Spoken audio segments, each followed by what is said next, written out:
This year marks the 80th anniversary of the Holocaust's end. We mourn the 6 million Jews murdered by the Nazis and their collaborators as they sought to destroy an entire people. We grieve the Roma and Sinti, the people with disabilities, and all others enslaved, persecuted, tortured, and killed. We stand alongside victims, survivors, and their families. And we renew our resolve never to forget. To allow the Holocaust to fade from memory would dishonor the past and betray the future. Remembrance is a moral act and a call to action. To know the history of the Holocaust is to know the depths to which humanity can sink.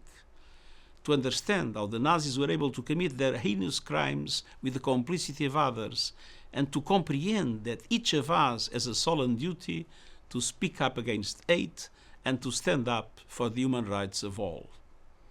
Following the hell of the Holocaust, countries came together, and they enshrined the dignity of every person in the Universal Declaration of Human Rights. In dark times, that document remains a shining light. 80 years since the Holocaust's end, antisemitism is still with us, fueled by the same lies and loathing that made the Nazi genocide possible. And it is rising. Discrimination is rife.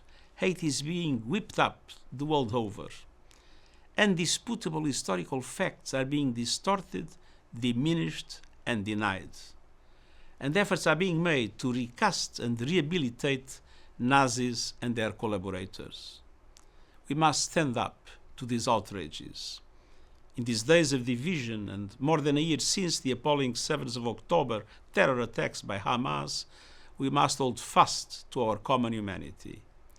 We must condemn antisemitism, just as we must condemn all forms of racism, prejudice, and religious bigotry.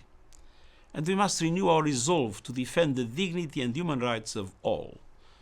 Those causes go to the very core of the United Nations. We will never forget, and we will never waver in that fight.